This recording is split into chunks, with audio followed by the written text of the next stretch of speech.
ஆமென். ஹல்லேலூயா. சங்கீதம் 38 சங்கீதம் அதனுடைய 17வது வசனத்தை வாசிக்கலாமா? சங்கீதம் 38:17. நான் தடுமாறி விழ ஏதுவாய் இருக்கிறேன், என் துக்கம் எப்பொழுதும் என் முன்பாக இருக்கிறது. தடுமாறி விழ ஏதுவாய் இருக்கிறேன். இன்னைக்கு நம்முடைய வாழ்க்கையில ஆவிக்குரியவர்களா இருக்கிறோம், ஆராதிக்கக்கூடியவங்களா இருக்கிறோம், சபையில் ஆராதனையில் எல்லா ஆராதனையிலும் பங்கெடுக்கக்கூடியவர்களா இருக்கிறோம், எல்லா மீட்டிங்கும் வந்துடுறோம், சபையில் பேசப்படுகிற வார்த்தையெல்லாம் எழுதிடுறோம். ஆனால் எப்படிப்பட்ட நிலைமையில் இருந்தாலும் ஏதோ ஒரு காரியத்தில் தடுமாறி கொண்டு இருக்கிறோம். வெளியே பார்க்கறதுக்கு நல்ல ஆவிக்குரியவங்க, ஜெபிக்கக்கூடியவங்க, ஆராதிக்கக்கூடியவங்க, என்ன பண்ணக்கூடியவங்க, சபையில் முன்மாதிரியானவங்க. Okay, everything is correct. ஆனால் ஏதோ ஒரு காரியத்தில் ஒரு சின்ன தடுமாட்டம். டிரைவ் பண்ணக்கூடியவங்க நல்லா தான் டிரைவ் பண்ணுவாங்க, நல்லா தான் டிரைவ் பண்ணுவாங்க, சூப்பர் டிரைவராக இருப்பாங்க. ஆனால் ஏதோ ஒரு சின்ன காரியத்தில் தடுமாட்டம்ல, ஏதோ ஒரு காரியத்தில் சின்ன ஒரு தடுமாட்டம். இந்த வருட இறுதியில் வந்திருக்கிற நாம் தியானிக்க போகக்கூடிய இந்த காரியம் தடுமாற்றத்தை குறித்து பார்க்க போகிறோம். ஏன் என் வாழ்க்கையில் தடுமாற்றம்? ஏன் நம்முடைய வாழ்க்கையில் தடுமாறி கொண்டு இருக்கிறோம்? ஆராதிக்கிறோம், ஜெபிக்கிறோம், உபவாசிக்கிறோம், எல்லாம் பண்ணுறோம், வசனத்தை வாசிக்கிறோம், ஆனாலும் என் வாழ்க்கையில் ஒரு தடுமாற்றம், ஆனாலும் நிம்மதி இல்லை, சமாதானம் இல்லை. ஏதோ ஒரு காரியம் என்னை தடுமாற பண்ணி கொண்டு இருக்கிறது. தடுமாற்றங்கள். ஒருவேளை இன்னைக்கு இந்த சபையில் புதிதாய் வந்திருக்கிற யாராவது வந்திருப்பீங்க அப்படின்னா, உங்கள் வாழ்க்கையில் கர்த்தர் நீங்கள் தடுமாறி கொண்டு இருக்கிறத பார்த்து தடுமாறாதபடிக்கு, தடம் புரண்டு போகாதபடிக்கு, சரியான தடத்தில் நடப்பதற்கு கர்த்தர் உங்களை கொண்டு வந்திருக்கலாம். ஹல்லேலூயா. ஏன் தடுமாற்றம் தெரியுமா? ஏன் தடுமாற்றம் தெரியுமா? நம்முடைய ஆத்துமாவில் பலன் இல்லாததுனால தான் நம்முடைய வாழ்க்கையில் தடுமாற்றம். 138 சங்கீதம், சாம்ஸ் 138, சங்கீதம் 138 சங்கீதம் 3 வசனம் சொல்கிறது, நான் கூப்பிட்ட நாளில் எனக்கு மறு உத்தரவு அருளினீர், என் ஆத்துமாவிலே பலன் தந்து என்னை தைரியப்படுத்தினீர். அப்படின்னா அதற்கு எதிர்மறையாக பார்க்கும்போது ஆண்டவர் நம்மளை தைரியப்படுத்துறாரு. அப்படின்னா ஒரு காரியம் இருக்கு, நம்ம தைரியமற்றவர்களாக இருந்தோம், தடுமாறி போய் கொண்டு இருந்தோம், தடுமாற்றமானப்பட்ட வாழ்க்கையில் வாழ்ந்து கொண்டு இருந்தோம். ஒரு பிரச்சனையை கண்டு தடுமாற்றம், வேதனையை கண்டு தடுமாற்றம். ஏன் அந்த தடுமாற்றம் அப்படின்னா ஆத்துமாவில் பலன் இல்லாததுனால. No strength in our soul. நம்முடைய ஆத்துமாவில் பலன் இல்லாததுனால கண்டிப்பா ரட்சிக்கப்பட்ட, ஆராதிக்கிற, ஜெபிக்கிற, தேவ சமூகத்தை தேடி வருகிற, பைபிளை தூக்கிட்டு போனோன்னா நானும் கிறிஸ்தவன் இல்லை, ஆண்டவருக்காக உண்மையா ஆண்டவருடைய சமூகத்தில் உறுதியாக நிற்கிறது மாத்திரமல்ல, ரட்சிக்கப்பட்டவனுக்கும் ரட்சிக்கப்படாதவனுடைய வாழ்க்கையிலும் தடுமாற்றம் உண்டு. வேதத்தில் எவ்வளவோ பெரிய ராஜா தாவீது தடுமாற்றப்பட்டார், தடுமாறினார். சிம்சோன் தடுமாறி தடமாறி போனான். வேதத்தில் அநேகரை சொல்ல முடியும். நம்முடைய ஆத்துமா பலன் இல்லாமல் இருந்தா தடுமாறிடுவோம். ஏன் தடுமாற்றம்? சிந்தித்து பார்த்துருக்கிறோமா? ஏன் வாழ்க்கையில் ஏன் ஜெபிக்கிற எல்லாம் பண்ற, ஏன் தடுமாற்றம்? அநேக நேரங்கள் நம்முடைய ஆத்துமா பலனற்று போய்விடுகிறது. அந்த பலனை பெற்றுக்கொள்வதற்கு, அந்த பலனை பெறுவதற்கு நாம் என்ன செய்யணும்? அந்த பலனை பெற்றுக்கொள்வதற்கு, அந்த ஆத்தும பலனை பெற்றுக்கொள்வதற்கு நாம் என்ன செய்யணும்? நான் எனக்கு குறிக்கப்பட்ட நேரத்துக்குள்ளாக நான் எவ்வளவு சொல்ல முடியுமோ அவ்வளோ காரியத்தை சொல்கிறேன். ஏன்னா இது ரொம்ப ஒரு முக்கியமான ஒரு காரியம். நான் இந்த ஆராதனைக்காக நேற்றைய தினத்தில் எடுக்கும்போது எலும்பு அப்படிங்கிற வார்த்தை வைத்து, இப்போ எழும்பி பிரகாசிங்கிற வார்த்தை வைத்து பிரசங்கத்தை எடுத்துகிட்டு இருந்தேன். திடீர்னு காலையில் ஜெபிக்கும்போது, நானும் மனைவியுமாக காலையில் நாங்கள் ஜெபம் பண்ணுவோம். ஜோபிக்கும்போது இன்னைக்கு கர்த்தர் என் இருதயத்தில், என் மைண்டில் தந்த வார்த்தை தடுமாற்றம். உடனே அந்த வார்த்தையை உட்கார்ந்து தியானித்து கொண்டு இருந்தேன். ஆண்டவர் சில நேரங்கள் ஆண்டவர் பேசுகிறார் அப்படின்னா, சபையில் சில காரியங்களை, நீ வாலிப பிள்ளைகளுடைய வாழ்க்கையில், பெரியவங்க சின்னவங்க எல்லாருடைய வாழ்க்கையிலும் ஒரு தடுமாற்றங்கள் இருந்தால், தடுமாற்றத்திலிருந்து இன்னைக்கு வெளியே வருவதற்கு கர்த்தர் அந்த வார்த்தை கொண்டு கர்த்தர் பேசி கொண்டு இருக்கிறார். இன்னைக்கு நம்ம தடுமாறி போய், வருட இறுதி தடுமாறி போயிடுவோம். அப்போ ஆத்துமாவில் பலன் கிடைப்பதற்கு நாம் என்ன செய்யணும் அப்படின்னா, அப்போஸ்தலர் 1:8 பலன் பெறுகிற வரைக்கும் தேவ சமூகத்தில் இருக்கணும். அதுக்கு முன்னாடி ஒரு வசனம் இருக்கு. அப்போஸ்தலர் 1:5 ஆமாம் 5, ஆகையால் நீங்கள் எருசலேமை விட்டு போகாமல். எருசலேம்னா என்னது சொல்லுங்க? எருசலேம்னா என்னது? கர்த்தருடைய ஆலயம், தேவ சமூகம். அந்த தேவ சமூகத்தை விட்டு போகாமல் என்னிடத்தில் கேள்விப்பட்ட பிதாவின் வாக்குத்தத்தம் நிறைவேற காத்திருக்கணும். அப்படின்னா, நான் போகிறேன், எனக்கு பதிலாக தேற்றரவாளன் இந்த இடத்துல வருவார். அவர் உங்களை என்ன பண்ணுவார்? தேற்றுவார், பலப்படுத்துவார். அந்த தேற்றரவாளன் வருகிற வரைக்கும். அப்படின்னா ஆத்துமாவில் நம்ம பலன் அடைவதற்கு, இந்த சீஷர்கள் பலனற்று போயிருந்தாங்க. இயேசு அவ்வளோ நாள் கூட இருந்தார், மரித்து எடுக்கப்பட்டார், ஆமாம் பரத்திற்கு எடுத்து செல்லப்பட்டார். ஆண்டவர் சொல்கிறாரு, நான் போகிறேன், எனக்கு பதிலாக ஒரு தேற்றரவாளன் வருவார், காத்திருங்க. அப்போ இந்த ஆத்தும பலனை பெற்றுக்கொள்வதற்கு தேவ சமூகமாகிய எருசலேமாகிய ஆலயத்தில் காத்திருக்கணும். 8 சொல்லுது,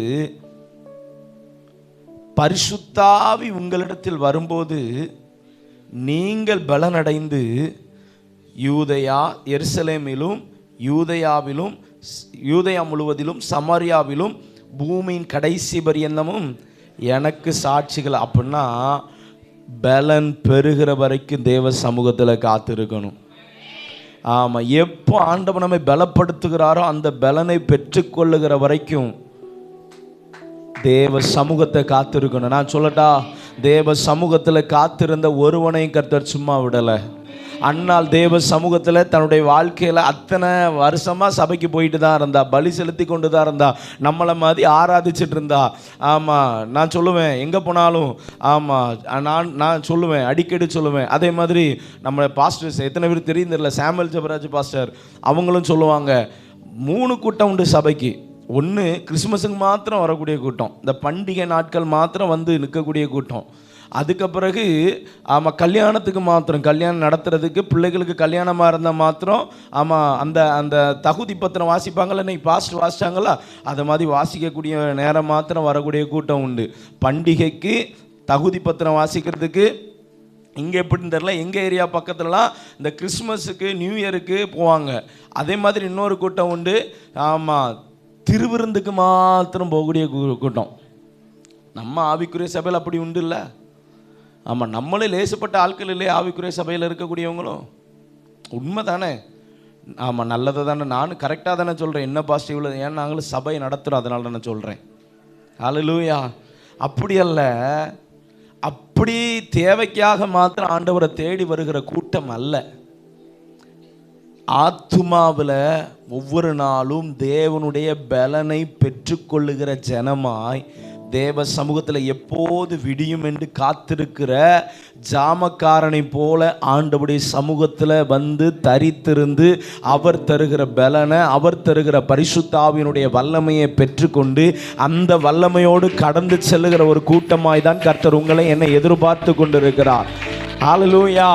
அப்படிப்பட்ட பலனை பெற்றுக்கொள்ளும் பொழுது உங்கள் வாழ்க்கையில் தடுமாற்றம் படுவதற்கு எந்த விதமான வழியும் கிடையாது. தடுமாறுவதற்கு ஏதுவாக இருக்கிறேன். தாவீதினுடைய வாழ்க்கையில் தடுமாட்டம் வந்துச்சு. தாவீது தடுமாறினாருங்க. நல்ல ராஜா தான், நல்ல ஆராதிக்கக்கூடிய மனுஷன். எந்த காரியமாக இருந்தாலும் ஆண்டவர்கிட்ட போய் கேட்கக்கூடிய ஒரு மனுஷன் உப்பரிகை மேலே போய் அப்படியே எட்டி உலாத்தி பார்த்தாரு, சோழி முடிஞ்சுது. நம்முடைய வாழ்க்கையில் சில காரியங்கள் நம்முடைய கண்களுக்கு நல்லா தான் இருக்கும், ஆண்டவரோடு தான் இருப்போம், நம்முடைய கண்களுக்கு நல்லா இருக்கும், சூப்பராக இருக்கும். அதை பார்த்த உடனே ஐயோ இதுதான் என் வாழ்க்கைக்கு பெஸ்ட் அப்படின்னு நினைப்போம்ல. நீ வாலிப பிள்ளைகளுக்கு, தம்பி தங்கச்சிக்கு நான் சொல்கிறேன், என்னைக்குமே உன் வாழ்க்கையில் நீ எதையும் சூஸ் பண்ணாத. உன்னை பலப்படுத்துகிற ஆண்டவர்கிட்ட நீ கேளு. உன்னை பலப்படுத்துகிற தேவன் உன்னை ஒவ்வொரு நாளும் பலப்படுத்துவார். உனக்கு ஏற்ற காரியத்தை தந்து உன் வாழ்க்கையில் உன்னை செட்டில்மெண்ட் பண்ணுறதுக்கு அவரால் முடியும். ஏன்னா உன்னை தடுமாற விட மாட்டார். நம்மளாதான் தடுமாறிடுறோம், நம்மளாதான் வேதம் வாசிக்க மாட்டோம். ஒரு பிரச்சனை வந்துச்சுன்னா பைபிளே தொட மாட்டோம். ஞாயிற்றுக்கிழமை கொண்டு வைக்கக்கூடிய பைபிளு ஞாயிற்றுக்கிழமை காலையில், அதுக்கப்புறம் 10 மணிக்கு கூட்டம்னா 9:45 பைபிள் எடுத்து தொடச்சி 10:15 சர்ச்சுக்கு வருவோம். 10 மணிக்கு கூட்டம்னா 9:30 வந்துட்டு இருந்த நாம, அதுக்கு பிறகு பிரச்சனை பெருக 9:45, 9:50, 9:55, 10, 10:05, 10:15, 10:30, 11 மணி, 12 மணிக்கு, கடைசியில் 12:25 வரக்கூடிய மக்களும் நம்ம இருப்போம். இன்னைக்கு நடக்குது. நான் சொல்லுவேன், அப்படிப்பட்ட ஜனம் அல்ல. தேவன் தருகிறதை, தேவ பலனை பெற்றுக்கொள்வதற்கு சீக்கிரமாக வந்து அவருடைய சமூகத்தில் தரித்திருந்து காத்திருக்கிற பிள்ளைகள். ஆமாம், யாரையும் கர்த்தர் சும்மா விட மாட்டார். வேதம் சொல்லுகிறது, கர்த்தருக்கு காத்திருக்கிறவர்களோ புது பலன் அடைந்து செட்டுகளை அடித்து எழும்புவார்கள். கர்த்தருடைய சமூகத்தில் பலனை பெற்றுக்கொள்ள காத்திருந்து பலன் அடைந்து, ஆமாம், அவரை மாத்திரம் சார்ந்திருந்து என் இருதயத்தில், என் வாழ்க்கையில் தேவ பலன் மாத்திரம் போதும். அந்த பலனை தடுமாற விடாது. ஏன்னா தடுமாற்றம் வராது. ஏன் தெரியுமா? அவர் அந்த தடுமாற்றத்தின் நேரத்திலும் தடுமாறப்படாதபடிக்கு அவரை நோக்கி பார்க்கிற பிள்ளைகள், ஆமா, எனக்கு தேவ சமூகமும் தேவனுடைய மகிமையும் எனக்கு போதும், எனக்கு முன்னாடி அவருடைய சமூகம் போதும், என் வாழ்க்கையில் இருக்கிற கோணலானவைகளை செவையாக்கும். ஹல்லேலூயா. தடுமாற விட மாட்டாரு. அந்த பலனை பெற்றுக்கொண்டோம் அப்படின்னா தடுமாற மாட்டோம். பக்கத்தில் உள்ளவங்களை பார்த்து கையை பிடிச்சு கேளுங்க, என்ன பார்க்கக்கூடாது. பக்கத்தில் உள்ளவங்களை பார்த்து கையை குலுக்கி கேளுங்க, தடுமாறிட்டீங்களா, இல்லை தடம் மாறிட்டீங்களா, இல்லை நேரான பாதையில் இருக்கிறீங்களா? அது எனக்கு எங்க தெரியும்? ஹல்லேலூயா. அது எனக்கு எங்க தெரியும்? சொல்லுங்க, எனக்கு எங்க தெரியும்? ஹல்லேலூயா. ஆமா, அந்த பலனை பெற்றுக்கொள்வதற்கு தேவ சமூகத்தில் நம்ம காத்திருக்கணும், ஆலயத்தில் காத்திருக்கணும். ஏன் ஞாயிற்றுக்கிழமை ஆராதனைக்கு வர்றோம்? நிச்சயமா ஆராதனைக்கு வரணுமா பாஸ்டர்? ஆமாம், நீங்கள் ஞானஸ்தானம் எடுத்து ரட்சிக்கப்பட்டு ஞானஸ்தானம் எடுத்து அபிஷேகம் பண்ணப்பட்டு, ஆமாம், இங்கே கொடுக்குற திராட்சரசத்தையும் அப்பத்திலையும் பங்கெடுக்கக்கூடிய நல்ல ஒரு விசுவாசியாக இருந்தா, தரமான விசுவாசியாக இருந்தா, ஆமாம், நிச்சயமாக சபையில் வந்து ஆராதித்து தான் ஆகணும். ஹல்லேலூயா. இன்னைக்கு நமக்கு ஆன்லைனுக்கு அப்புறம் ஆன்லைன் லைவை போட்டு எங்கே பார்த்தாலும் லைவ். ஏன் சிஸ்டர் வரல, ஏன் பிரதர் வரல, அதுவா பிரதர் வீட்டில் பிரச்சனை பிரதர், லைவ் ஓடிச்சுல பாஸ்டர், அதனால லைவ் பக்கத்துல முழங்கால் போட்டு ஜோம் பண்ண பாஸ்டர், நமக்கு தான் தெரியும் கிச்சன் பக்கத்துலன்னு காய் வெட்டிட்டு இருந்தது. ஹல்லேலூயா. ஆமாம், அப்படியும் நம்ம ஆட்களை மாதிரி போய் சொல்லுகிறதுல யாருமே கிடையாது. நான் சொல்கிறேன், யார் தேவ சமூகத்தை தேடி வருகிறாங்களோ, நான் அண்ணாளை குறித்து சொன்னேன்ல, அண்ணால் எப்போ ஆண்டவருடைய சமூகத்தில் போய் உட்கார்ந்தாலோ அவ்வளோ நாளும் கற்பம் அடைக்கப்பட்டிருந்த கற்பம் தேவ சமூகத்தில் போய் தேடி போனாய் உட்கார்ந்தாலும் அப்போ தான் அவளுக்கு கற்பம் திறக்கப்பட்டுச்சு. இதுக்கு ஆதாரம் எங்க பாஸ்டருக்கு 1 சாமுவேல் 1ஆம் அதிகாரத்தை திருப்புங்க பார்க்கலாம். அதில் ஒரு வசனம் இருக்கு, சீலோவிலே அவர்கள் புசித்து குடித்த பின்பு எல்லாம் முடிச்சிச்சு, அந்நாள் எழுந்திருந்தால் தெளிவா இருக்கு, எழுந்திருந்தால் 10வது வசனத்துல அவள் போய் மனம் கசந்து மிகவும் அழுது விண்ணப்பம் பண்ணினாள். அப்போ வருஷம் ஆராதனைக்கு வருவோம். இதுலேருந்து ஆண்டவர் நமக்கு கற்றுத்தருகிற காரியம் என்ன அப்படின்னா, எல்லா வருஷமும் ஆராதனைக்கு பாஸ்டர் சொல்லிட்டாரே 10 மணிக்கு கூட்டத்துக்கு போகணுமேன்னு வராமல், எப்போ எழும்பி ஆண்டோடைய சமூகத்தில் போய் உட்கார்ந்து பாரத்தை கண்ணீரை கிளேசத்தெல்லாம் இறக்கி வைக்கிறோமோ, அப்போ தான் உங்கள் வாழ்க்கையில் நீங்கள் எதிர்பார்க்கிற காரியத்தை கர்த்தர் செய்வார், செய்ய போகிறாரு. நீங்கள் இன்னைக்கு ஆண்டவருடைய சமூகத்தை தேடி வந்திருக்கிற உங்கள் வாழ்க்கையில் நிச்சயமாக சொல்கிறேன், நிச்சயமாக உங்கள் வாழ்க்கையில் பெரிய அறுவடையை பார்க்க போகிறீங்க. உங்கள் குடும்பத்தில் பெரிய நன்மையை பார்க்க போகிறீங்க. ஆத்துமாவில் பலன் தந்து பலப்படுத்தி ஒவ்வொரு நாளும் அந்நாளுக்கு செய்தது தேவன் உங்கள் வாழ்க்கையில் கர்த்தர் நிச்சயமாய் செய்ய போகிறார். கரங்களை தட்டி கேளுங்க. என் வாழ்க்கையில இவ்வளவு நாளா நான் ஆண்டவரை சரியா உறுதி பிடிக்காம இருந்தேன். இனிமேல் நான் உறுதியா பிடிப்பேன். எத்தனை பேர் அறிக்கையிட போறீங்க? உங்க வாழ்க்கையில நிச்சயமாய் கர்த்தர் செய்ய போகிறார். இந்த வாக்குத்தத்தத்தை பெற்றுக்கொள்ளக்கூடியவங்க மாத்திரம் கரங்களை தட்டி கேளுங்க பாப்போம்.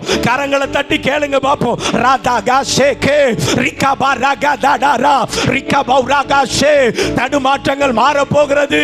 ஆத்துமாவிலே பலன். சோர்ந்து போய் இருக்கிறவங்களை பலப்படுத்த போகிறார். சோர்ந்து போய் இருக்கிறவங்களுடைய வாழ்க்கையிலே ஒரு பலன், ஆத்துமாவிலே பலன். ஹல்லேலூயா. ஆத்துமாவில பலன் எங்க கிடைக்கும்?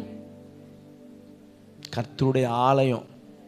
பக்கத்தில் உள்ளவங்களை பார்த்து சொல்லுங்க.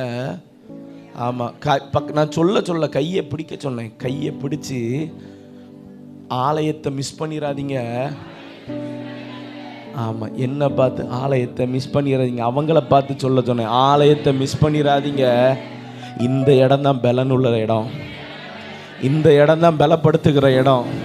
பின்னாடி நிறைய பேர் கை கொடுக்காம என்ன பார்த்துட்டு இருக்காங்க. பின்னாடி உள்ளவங்க அவங்க முகத்தை பார்த்து சொல்லுங்க, இந்த இடம் தான் பலப்படுத்துகிற இடம். இந்த இடம் தான் பலப்படுத்துகிற இடம். இந்த இடம் தான் உங்களை பலப்படுத்துகிற இடம்.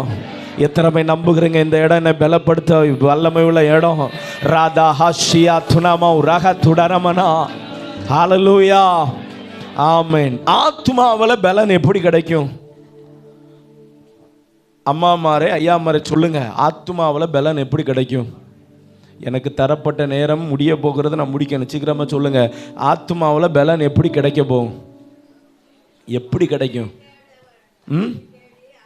கர்த்தரை தேடி ஆராதிக்கணும். பாட்டியமாக வேற லெவல். சரி, கரெக்ட் பாயிண்ட்டு. சரி, நான் சொல்கிறேன். ஒரு 6 காரியத்தை சீக்கிரமாக சொல்கிறேன், எழுதிக்கோங்க பார்ப்போம். முதல் காரியம், அந்த ஆத்துமாவில் பலன் எப்படி கிடைக்கும் தெரியுமா? அப்போஸ்தலர் 1ஆம் அதிகாரம் 8வது வசனம், பரிசுத்த ஆவியின் அபிஷேகத்தினால். சொல்லுங்க, பரிசுத்த ஆவியின் அபிஷேகத்தினால். 2வது நெகேமியா 8ஆம் அதிகாரம் 10வது வசனம். வீட்டில் போய் நல்ல தெளிவாக உட்கார்ந்து வாசிங்க, சரியா? ஆமாம். 2வது காரியம், கர்த்தருக்குள் மகிழ்ச்சியாக இருக்கும்போது. கர்த்தருக்குள் மகிழ்ச்சியாக இருப்பது நம்முடைய பலன், உங்களுடைய பலன். ஹல்லேலூயா. அப்போ கர்த்தருக்குள்ள மகிழ்ச்சி. இங்கே வந்து துக்கம் மூஞ்சா இருந்துட்டு ஆராதிக்காமல் கையை தட்டாமல் இருந்தோம் அப்படின்னா அந்த பலனை பெற்றுக்கொள்ள முடியாது. அந்த பலன் எப்படி கிடைக்கும் அப்படின்னா, ஒருவன் பரிசுத்த ஆவியின் அபிஷேகத்தில் நிரம்பி, உங்களுக்கு கர்த்தர் தந்த அபிஷேகத்தினால அந்த தேவனை ஆராதிக்கும் போது அந்த பலனை பெற்றுக்கொள்ள முடியும். 2வது, கர்த்தருக்குள் மகிழ்ச்சியாக இருக்கும்போது அந்த பலனை பெற்றுக்கொள்ள முடியும். 3வது, ஏசாயா 40:31, கர்த்தருக்கு காத்து காத்திருக்கும் போது, எப்போது தேவ சமூகத்தில் காத்திருக்கிறீங்களோ, தேவ சமூகத்தில் அமர்ந்திருக்கிறீங்களோ, ஆமை, நீங்கள் அமர்ந்திருந்து நானே தேவன் என்று அறிந்து கொள்ளுங்கள். அந்த தேவன் யார் தெரியுமா? உங்களையும் என்னையும் பலப்படுத்துகிற தேவன். அந்த தேவன் யார் தெரியுமா? பரிசுத்த ஆவியின் நிறைவினால் நம்மை நிரப்புகிற தேவன். ஹல்லேலூயா. மூன்றாவது, நாலாவது, அப்போஸ்தலர் 14ஆம் அதிகாரம் 8வது வசனம் 9வது வசனம் சொல்கிறது, ஆமென், கர்த்தருடைய வார்த்தைக்கு செவி கொடுக்கும் போது. ஹல்லேலூயா. நான் அவுட்லைனா மாத்திரம் சொல்றேன். முக்கியமான காரியத்தை ஒரு 10 நிமிஷத்துல நான் சொல்லி 2 நபரை மாத்திரம் சொல்லி நான் முடிக்க விரும்புகிறேன். ஆமா, கர்த்தருடைய வார்த்தைக்கு செவி கொடுக்கும் போது. அப்போஸ்தலர் 14ஆம் அதிகாரம் அதனுடைய 8வது வசனம் 9வது வசனம். 5வது காரியம், தானியேல் 3ஆம் அதிகாரம் 16வது வசனத்திலிருந்து 18வது வசனம்.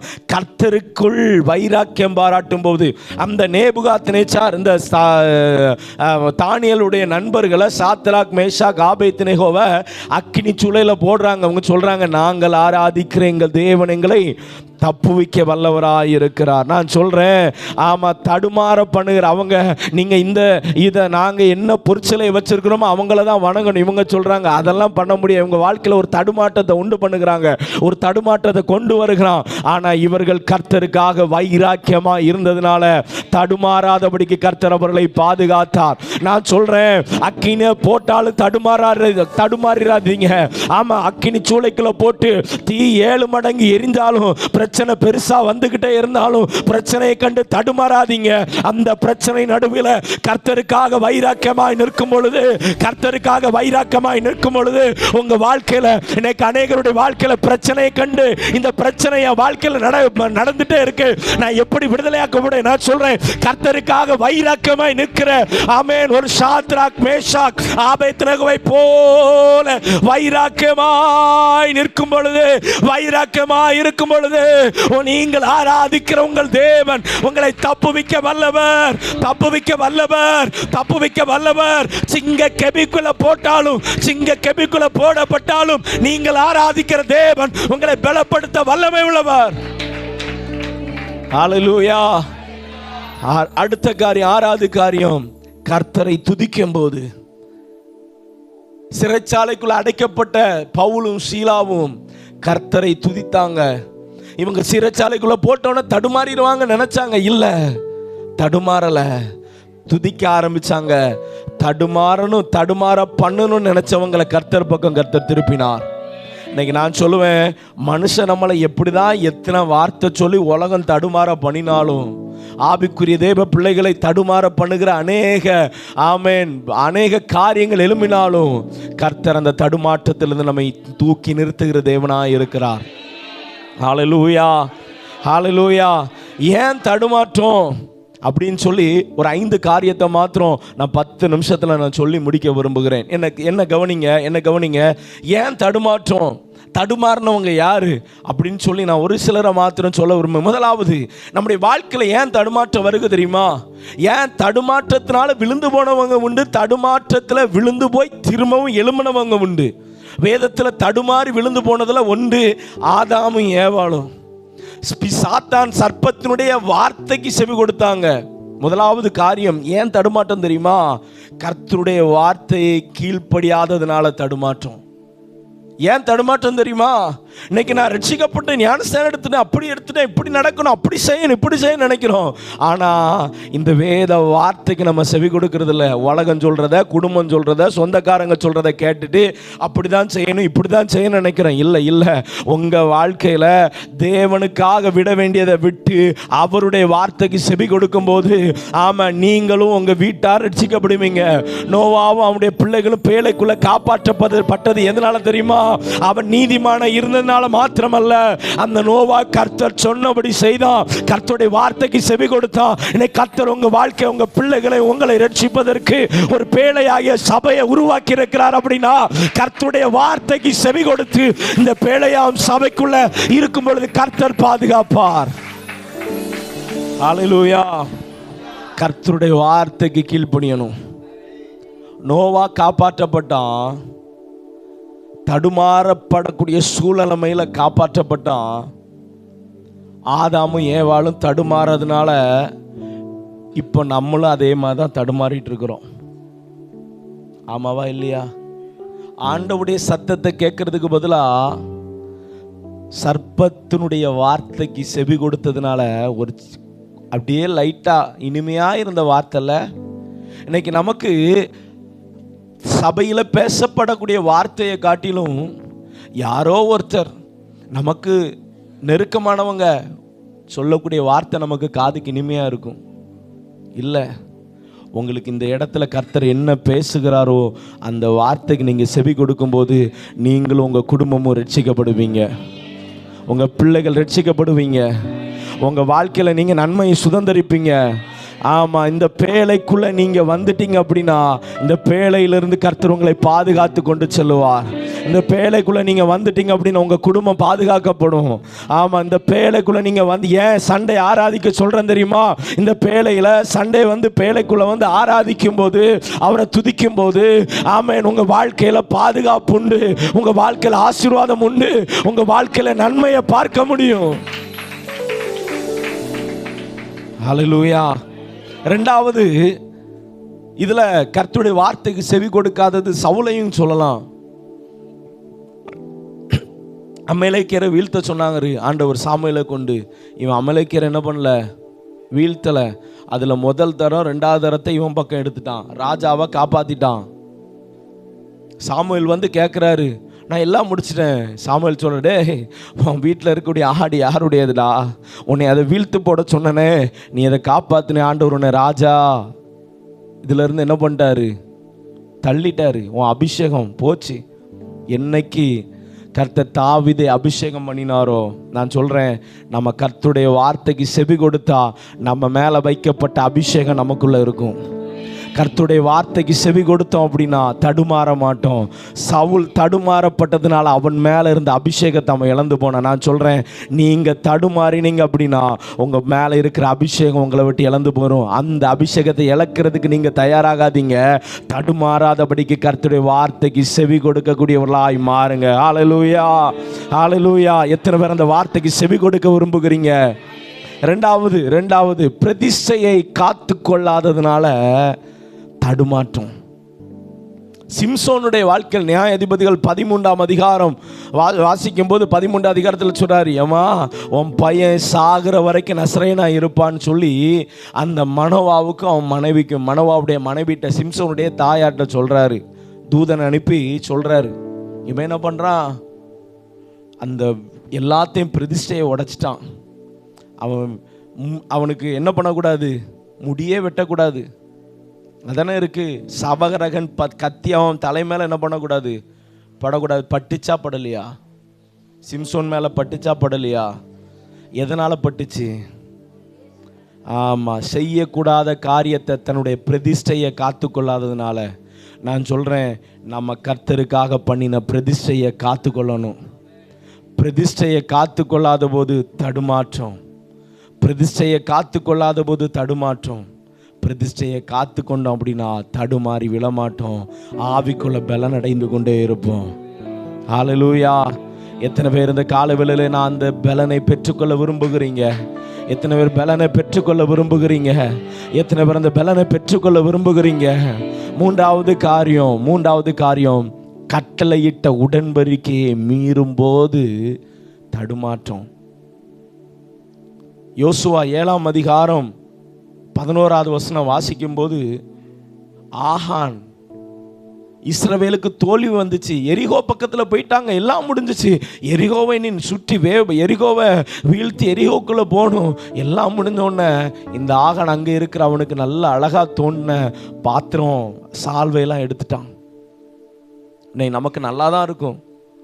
இப்போ 2025ஆம் ஆண்டு எல்லாம் வெற்றியாக முடிச்சு 12ஆம் ஆண்டுக்குள்ளே வந்துட்டோம். 12ஆம் மாதத்தில் வந்துட்டோம். இன்னும் 3 வீக்ஸ் ஆர் 2 வீக்ஸ் தான் இருக்குது. அந்த 3 வாரத்துக்குள்ளே நீ புதிய ஆண்டுக்குள்ளே போக போகிறோம். இந்த புதிய ஆண்டுக்குள்ளே பிரவேசிப்பதற்கு எல்லாம் முடிச்சாச்சு. பரிசுத்தமாக வாழ்ந்துட்டேன், எல்லாம் ஜெயம் எடுத்துட்டேன், இது போதும். இல்லை இல்லை இல்லை, அந்த கடைசி நிமிஷங்கள் ரொம்ப முக்கியம். அந்த கடைசி நிமிஷம் ரொம்ப முக்கியம். எரிகோவை கானானுக்குள்ளே சுதந்திரிச்சிடலாம். எரிகோவை வீழ்த்தியாச்சு, இதோட அதோடு முடிஞ்சு இல்லை, அதோடு முடியலை, இன்னும் கொஞ்ச நிமிஷம் இருக்கு. அந்த ஒரு சில நிமிஷத்துக்குள்ள நம்முடைய கண்கள் பரிசுத்தமா இருக்கணும், நம்முடைய நடைகள் பரிசுத்தமா இருக்கணும். ஆமா, சுதந்தரிக்க வேண்டிய கானானுக்குள்ள போய் நாம் சுதந்தரிப்பதற்கு நம்மிடத்துல இருக்கிறத தூக்கி ஆமா கண்டுக்காம இது எனக்கு தேவை வேண்டாம், ஆண்டவர் நம்மை கொண்டு போய் விடுகிற இடம் அது ஆசீர்வாதமான இடம், கொண்டு போகிற வருஷம் ஒரு மிகப்பெரிய ஆசீர்வாதமான வருஷம். நான் சொல்றேன், ஆகானை போல நம்முடைய கண்களுக்கு அழகா தோன்றுகிறத எடுக்காதபடிக்கு, அழகாய் தோன்றுகிறத விட்டுட்டு ஒரு சின்ன காரியம் அதனால தோல்வி அடையாதபடிக்கு ஜெயமாய் ஒரு புதிய ஆண்டிற்குள்ளே பிரவேசிப்போம். அப்படின்னா என்ன அர்த்தம் தெரியுமா? கட்டளையிட்ட உடன்படிக்கை மீறாதபடிக்கு எச்சரிக்கையா இருப்போம். தடுமாறிட்டோம்ல, 11 மாதம் வந்துட்டோம், 12வது மாதம் வந்துட்டோம், இன்னும் 2 வாரம் இல்லைன்னா 3 வாரம் தான் இருக்கு பாஸ்டர், எப்படியாவது போயிடலாம், அந்த வாரத்தில் ஏதாவது செஞ்சிடலாம், புது வருஷத்தில் போய் முழங்கால் போட்டு ஜோம். இல்லை, நீங்கள் இது வரைக்கும் எப்படி வந்தீங்களோ அது வரைக்கும் பரிசுத்தமாய் உங்கள் பரிசுத்தத்தை காத்து ஒரு புதிய ஆண்டிற்குள்ளாய் புதிய வருஷத்திற்குள்ளாய் கடந்து போகும்போது தடுமாறாதபடிக்கு கர்த்தர் உங்களை பாதுகாப்பார். 4வது காரியம், நான் 5 காரியத்தை மாத்திரம் சொல்லி முடிக்க விரும்புகிறேன். 4வது காரியம், தேவ சமூகத்தை குறித்து பயம் இல்லாதிருப்பது. தேவ சமூகத்தை குறித்து பயம். அபியும் நாதாபும் ஆசாரிய அபிஷேகம் பெற்றவங்க, ஒரு ஆசாரியுடைய தலை சிறந்த ஒரு ஆசாரியனாகிய ஆரோனுடைய மூத்த குமாரர்கள். என்ன பண்ணாங்க தெரியுமா? ஆசரிப்பு கூடாரத்தில் பலிபீடத்தில் துணிகரமான பாவம் அந்நிய அக்கினியை கொண்டு வந்தாங்க. அந்நிய அக்கினி சாமுவேலுடைய ஏலினுடைய பிள்ளைகள் ஓப்பினி பினேகாஸ், துணிகரமான பாவம். நீங்க நம்ம தேவ சமூகத்தில் துணிகரமா ஆராதிச்சிடறோம், துணிகரமா எல்லாம் பேசுகிறோம். நோ, இந்த இடம் துணிகரமாய் பேசுகிற இடம் அல்ல. இந்த இடம் தேவனுக்கு பிரியமில்லாத காரியத்தை கொண்டு வந்து செயல்படுத்துகிற இடம் அல்ல. அம்மா, ஐயா, பிள்ளைகளை, வாலிப தம்பி, தங்கச்சி, நான் சொல்றேன், துணிகரமா எது வேணாலும் செஞ்சுட்டு ஞாயிற்றுக்கிழமை வந்து ஆராதிக்கலாம், பாஸ்டரை மறைக்கலாம், விசுவாசிகளை மறைக்கலாம், அப்பா அம்மாவை மறைக்கலாம். ஆனா நீ ஆண்டவரை மறைக்க முடியாது. ஆண்டவர் கற்றுக் கொடுத்தாரு. அண்ணனைய சப்பிரால் துணிகரமா போய் சொன்னாங்க. காணியாட்சியை வித்துட்டு பேதர் கேட்கிறாரு, சொல்றாங்க, இவ்வளவுதான் வித்தோம். இல்ல, நான் சொல்றேன், இது துணிகரமாய் பேசப்படுகிற இடம் அல்ல. துணிகரமாய் பேசப்படு. நான் பல வருஷமான விசுவாசி, ரட்சிக்கப்பட்டேன், ஞானஸ்தானம் எடுத்துட்டேன், அபிஷேகம் பண்ணப்பட்டுட்டேன், நான் பல வருடமா இப்படிதான் இருக்கிறேன், ஒரு பிரச்சனை இல்லை, ஆண்டவர்ட்ட மன்னிப்பு இல்லை. துணிகரமான காரியம் நம்முடைய வாழ்க்கையில நம்மை மரணத்துக்கு ஏதுவாக்கி விடும். ஏன் ஆண்டவர் சொல்றாருன்னு தெரியல, ஆண்டவர் ஏன் சொல்றாருன்னு தெரியல. துணிகரமாய் செயல்படாதீங்க. ஆராதிக்கும் போது அந்த ஆராதனை தானே இல்லை, ஒவ்வொரு நாளும் அவருடைய சமூகத்தில் வந்து, ஆண்டவரே உங்க சமூகம் எனக்கு தேவை, உங்க மகிமையை நான் பார்க்கணும் ஆண்டவரே சொல்லி ஆண்டவர்கிட்ட கேளுங்க. அடுத்தது 2 பேரை சொன்னேன், அபியும் நாதாபும் அந்நிய அக்கினி. அன்னனியா சப்ரால் போய் சொன்னாங்க, மடிந்து போய் விட்டார்கள். ஏலியினுடைய பிள்ளைகளை சொன்னாரு, திரும்ப சொன்னாரு, கேட்கல, செயல்படுத்த ஆரம்பித்தாங்க, சாபத்தை பெற்றுக்கொண்டாங்க. நான் சொல்றேன், இந்த இடம் நம்ம சாபத்தை தருகிற இடம் அல்ல, நம்மை ஆசீர்வதிக்கிற இடம். உங்க குடும்பத்தை ஆசீர்வதிக்கிற இடம், உங்க பிள்ளைகளை ஆசீர்வதிக்கிற இடம். இது நம்ம துணிகரமாய் செயல்படக்கூடிய இடம் அல்ல. நம்மை முழுமையாய் தாழ்த்தி, ஆண்டவரே நான் ஒண்ணுமே இல்லை, என் பேரு புகழ் பணம் ஆஸ்தி அந்தஸ்து ஒண்ணுமே இல்லை, என்னை தாழ்த்துகிற இடம். கடைசி காரியம் உண்மை இல்லாததுனால எலிசா தீர்க்கதரிசி எலியாவுக்கு உண்மையா இருந்தாரு. ஆனா எலிசா தீர்க்கதரிசியினுடைய வேலைக்காரனாகிய கேயாசி எலிசாவுக்கு உண்மை இல்லை.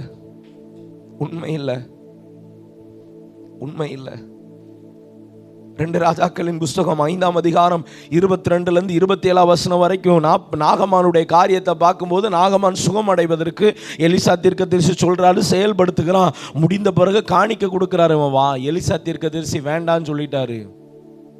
ஆனா இந்த கேயாசி இந்த நாகமான பின்தொடர்ந்து பின்னால ஓடுறான். இன்னைக்கு நம்ம உலகத்தை பார்த்து உலக காரியத்தை பார்த்து நம்ம பின்னாடி ஓடுறோம். ஆனா நம்மை படைத்த தேவனை பார்த்து நம்ம ஓடுறோமா?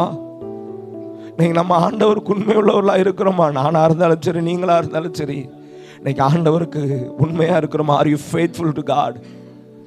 ஒரு விஷயம் உங்களை சிந்தித்து பாருங்களேன். அவன் 2 தாலந்து வெள்ளிக்காக மாட்டு வஸ்திரத்துக்காக பின்னால ஓடினான். உண்மையற்ற கேயாசி. நம்ம உலகம் தரக்கூடிய சில காரியத்திற்காக நம்ம பின்னாடி ஓடுறோம். ஆண்டவரை விட்டு, ஆண்டவருடைய சமூகத்தை விட்டு. அப்பா சமூகத்தில் இருந்து ஆராதிக்க வேண்டியதான நாம அப்பா பக்கத்துல உட்காரல.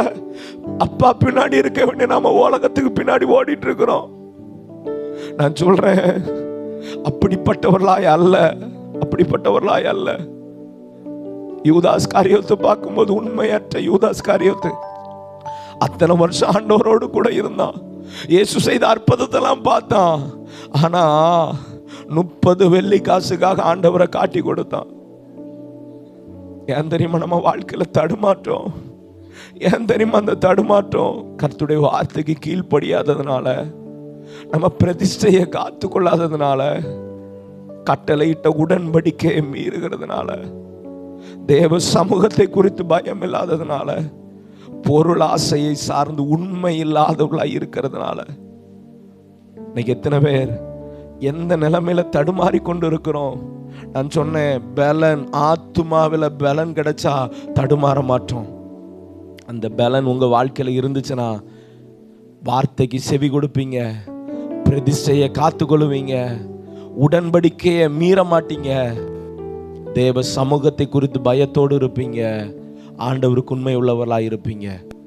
நான் இந்த காரியத்தை வைத்து ஆண்டவருடைய சமூகத்தில் ஜபத்தோடு இருங்க. கர்த்தர் உங்கள் நடுவில் பெரிய காரியத்தை செய்ய வல்லமுள்ள தேவனாக இருக்கிறார்.